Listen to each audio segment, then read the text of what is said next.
বাংলা ধারাবাহিক চ্যানেলগুলো লক্ষ্য করলে দেখা যাবে বেশ কিছু নতুন ধারাবাহিকের উপস্থিতি ঘটেছে। সেই সব নতুন ধারাবাহিকগুলো দেখে দর্শকরা বেশ আপ্লুত, বেশ খুশি।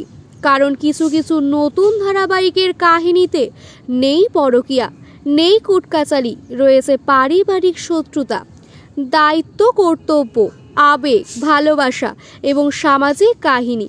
আর এরকমই একটা ধারাবাহিক হলো জি বাংলার কোন গোপনে মন ভেঙেছে ধারাবাহিক। ধারাবাহিকের প্রধান চরিত্র শ্যামলী আর অনিকেত। এই দুটো প্রধান চরিত্রের পাশাপাশি ধারাবাহিকে আরও অনেক গুরুত্বপূর্ণ চরিত্র রয়েছে, যেগুলো প্রধান চরিত্রের থেকে কম কিছু নয়। তেমনই একটি চরিত্র হলো কিঞ্জল।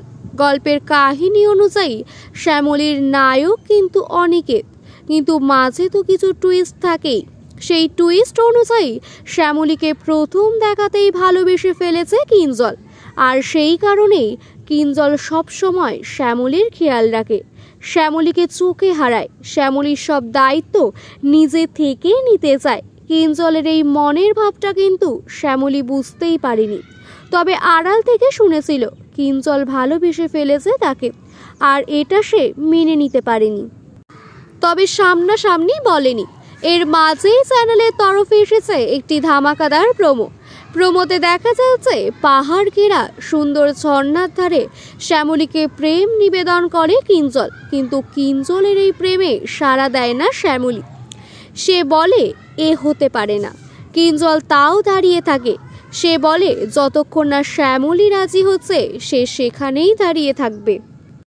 আর তারপরই দেখা যায় হঠাৎ জলের ঢেউয়ে কিঞ্জল ভেসে যায়, কিঞ্জল মারা যায়। আর এসবের জন্য শ্যামলীকে দোষী সাব্যস্ত করেন অনিকেত। অনিকেত বলে শ্যামলীকে এর জন্য শাস্তি পেতে হবে। শ্যামলীকে কি শাস্তি পেতে হবে সেটা সময়ের সাথে সাথেই জানা যাবে। কিঞ্জল কি তাহলে সত্যি সত্যিই মারা গেছে? এই প্রশ্নের উত্তর খুঁজছেন দর্শকরা অপেক্ষায় রয়েছেন এর পরের পর্ব কি হয় সেটা জানার জন্য।